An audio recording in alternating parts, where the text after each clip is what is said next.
आज की इस वीडियो में हम बात करेंगे 10वीं कक्षा की प्रश्नावली 15.1 का फर्स्ट क्वेश्चन। इस क्वेश्चन में हमें बोला गया है कि निम्नलिखित कथनों को पूरा कीजिए। इसमें हमें 5 पार्ट दे रखे हैं, इनको हमें पूरा भरना है। तो फर्स्ट पार्ट में हमें बोला गया है कि घटना ई की प्रायिकता प्लस में घटना ई नहीं की प्रायिकता हमारी बराबर होती है 1 के। ये कैसे होती है? जो हमारा फार्मूला होता है घटना ए की प्रायिकता प्लस में घटना ई नहीं की प्रायिकता, ये होती है हमारी 1 के। तो इसका आंसर हमारा 1 आ जाएगा। तो हम यहाँ पर 1 लिख देंगे, ठीक है। उसी प्रकार सेकंड पार्ट में हमें बोला गया है कि उस घटना की प्रायिकता जो घटित नहीं हो सकती खालिस्तान है, ऐसी घटना खालिस्तान कहलाती है। तो जो घटना घटित ही नहीं हो सकती उसकी प्रायिकता को हमने ज्ञात करना है। जैसे हम मान सकते हैं कि हमने कोई भी एक पासा फेंका, तो पासा फेंकने से हमारे 1 से 6 तक अंक आएंगे, लेकिन हमें बोला गया है कि उसमें बताओ कि 7 आने की प्रायिकता क्या है। तो 7 आने की प्रायिकता हमारी कितनी है? 0% होगी। तो हम यहाँ पर 0% भी लिख सकते हैं, यानी कि 0% भी लिख सकते हैं। लेकिन हमें जो अपनी प्रायिकता को ज्ञात करना होता है वो भिन्नों में ज्ञात करना होता है। तो 0% देखो यहाँ पे लिखेंगे। देखो यदि ये हमारी 0% है, 0% को हम कैसे लिखेंगे? 0.100। तो 0 के डिवाइड में हम कुछ भी करेंगे तो 0 ही आएगा ना। तो हमारी जो प्रायिकता घटित नहीं हो सकती वो हमारी कितनी होगी? 0। और ऐसी घटना को हम क्या कहेंगे? हमारी असंभव घटना। उसके बाद थर्ड में बोला गया है कि उस घटना की प्रायिकता जिसका घटित होना निश्चित है खालिस्तान है, ऐसी घटना खालिस्तान कहलाती है। जो घटना घटित हो सकती है, जैसे हम किसी भी एक गिट्टो को फेंकते हैं और उसमें 7 से कम अंक आने की प्रायिकता हमारी है, निश्चित है, यानी कि उसके आने के परिणाम 100% है। 7 से नीचे 1 भी, 2 भी, 3 भी, 4 भी, 5 भी, 6 भी, 7 भी नहीं, 7 नहीं 6 तक आएंगे, ठीक है। तो आने की प्रायिकता हमारी कितनी है? 100% है। तो 100% का हमारा कितना हो जाएगा? 100 डिवाइड बाय में 100, यानी कि ये हमारे कितना आ जाएगा? 1, ठीक है। तो निश्चित है ना, तो यहाँ पर हो जाएगा हमारा 1। और ऐसी घटना खालिस्तान है, यह हमारी कौन सी घटना कहलाएगी? संभव या निश्चित। हम यहाँ पे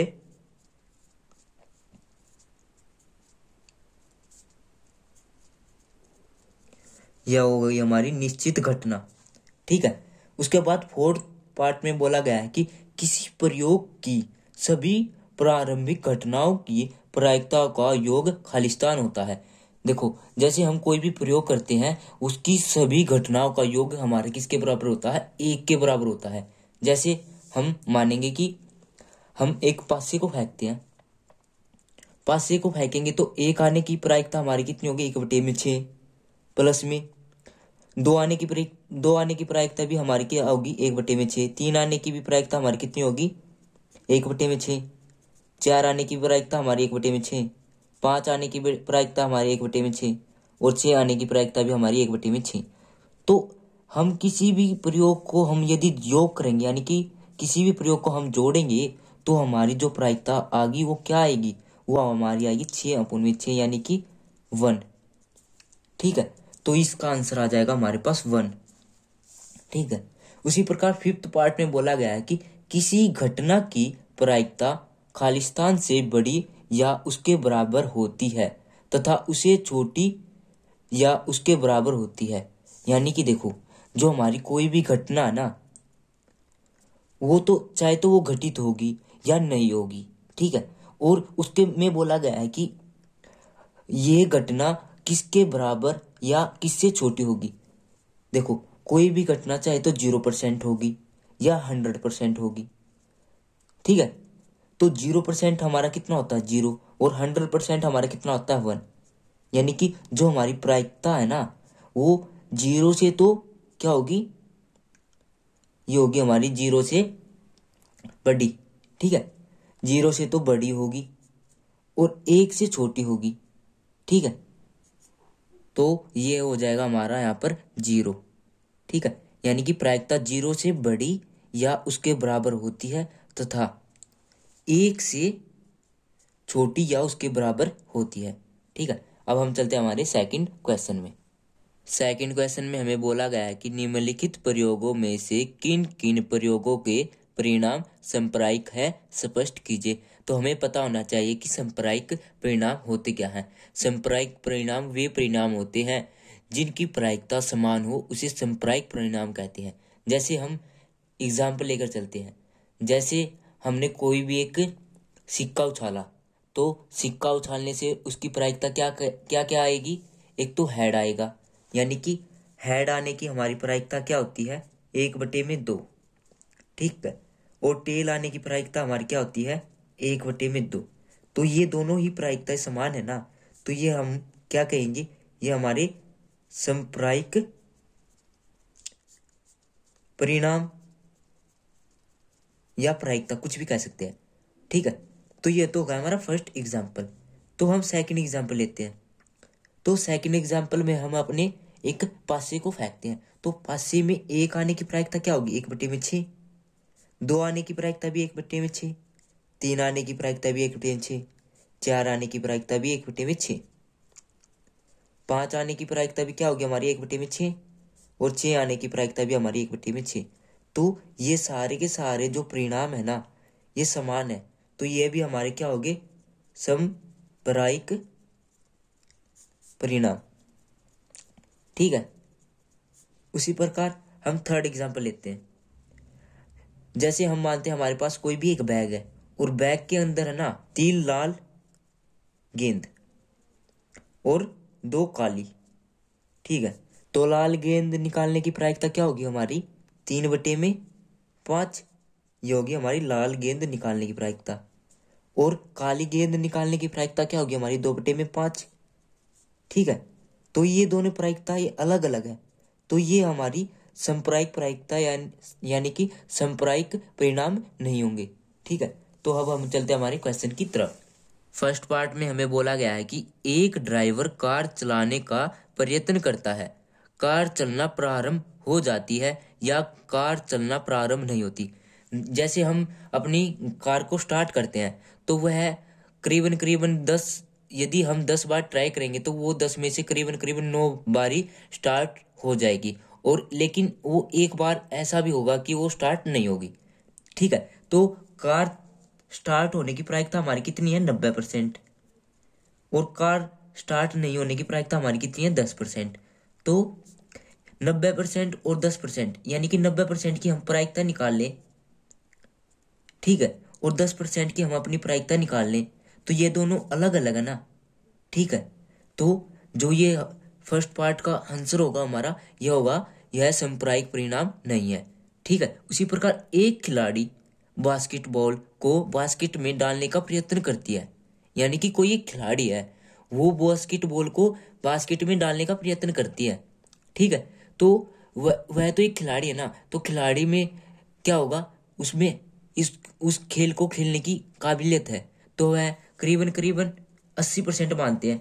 तो 80% चांस ऐसे है कि वो उस गेंद को उस बास्केटबॉल में डाल देगा, लेकिन 20% चांस ऐसे भी हैं कि वह उस गेंद को नहीं भी डाल पाएगा।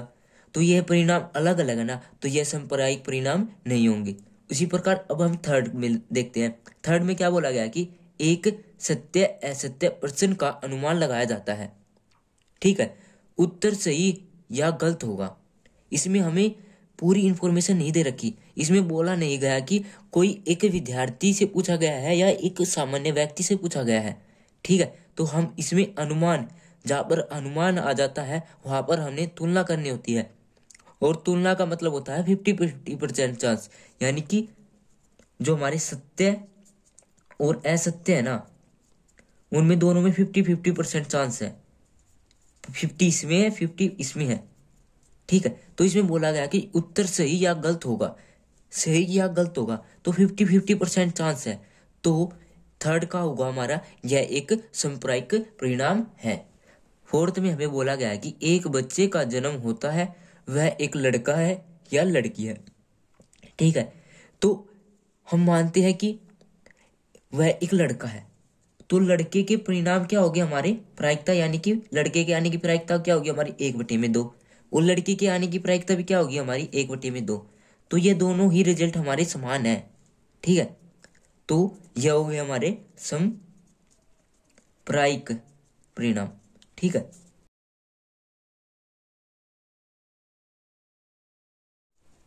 थर्ड क्वेश्चन में हमें बोला गया है कि फुटबॉल के खेल को प्रारंभ करते समय यह निर्णय लेने के लिए कि कौन सी टीम पहले बॉल लेगी, इसके लिए सिक्का उछालना एक न्यायसंगत विधि क्यों माना जाता है।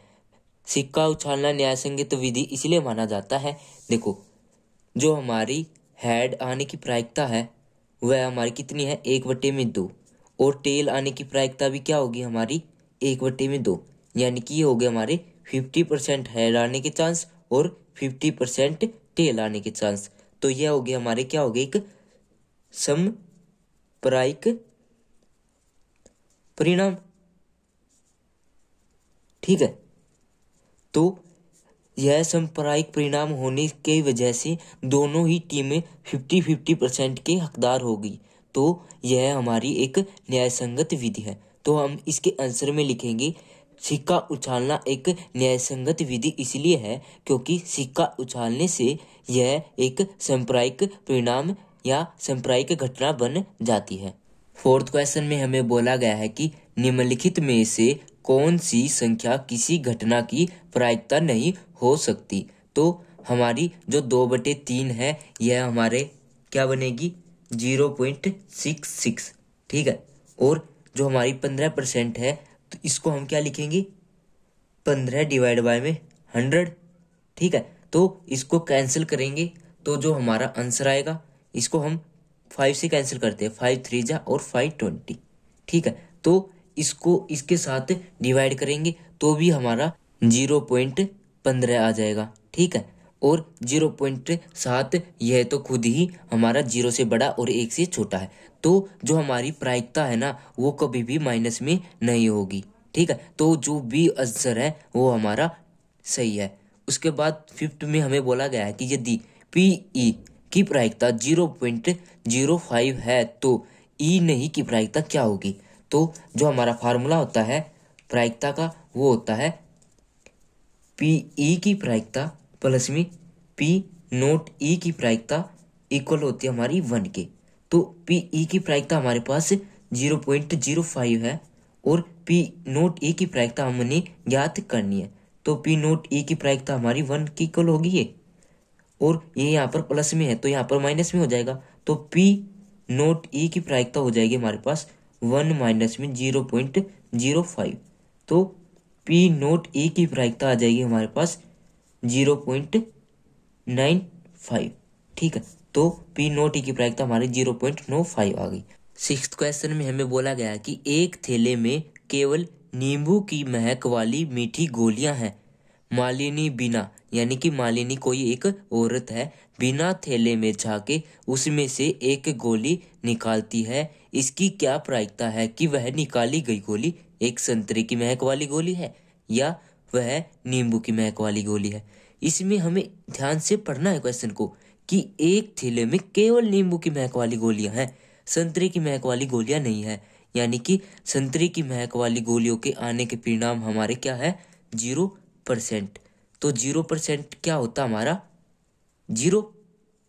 ठीक है। और नींबू की महक वाली ही गोलियां हैं यानी कि नींबू की ही आएंगी, तो इसके आने के चांस हमारे कितने हैं, 100%। तो जो हमारा आंसर क्या आएगा, 100% को हम क्या करेंगे, 100/100, तो ये हो जाएगा हमारा 1। तो नींबू की महक वाली गोलियों के आने की प्रायिकता होगी हमारी 1। ठीक है। उसी प्रकार अब हम चलते हैं हमारे 7वें क्वेश्चन में। 7वें में हमें बोला गया है कि यह दिए हुए कि 3 विद्यार्थियों के एक समूह में से 2 विद्यार्थियों के जन्मदिन एक ही दिन न होने की प्रायिकता 0.992 है। इसकी क्या प्रायिकता है कि इन 2 विद्यार्थियों का जन्मदिन एक ही दिन हो। तो हमें यहाँ पर उन दोनों विद्यार्थियों के एक ही दिन होने की प्रायिकता को ज्ञात करना है और हमें एक ही दिन न होने की प्रायिकता दे रखी है। तो हमें यहाँ पर पी नोट ई दे रखा है हमारे पास 0.992 और पी ई की प्रायिकता हमें क्या करनी है, ज्ञात। तो जो हमारा फार्मूला होता है पी ई की प्रायिकता यानी कि किसी घटना के घटित होने की प्रायिकता, और प्लस में किसी घटना के नहीं होने की प्रायिकता, ये होती है हमारे 1 के इक्वल।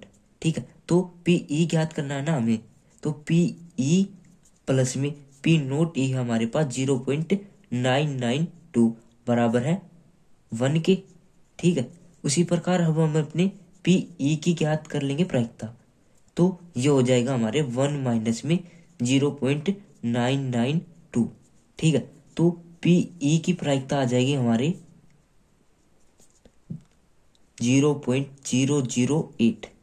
ठीक है, तो यह हो जाएगा हमारा आंसर।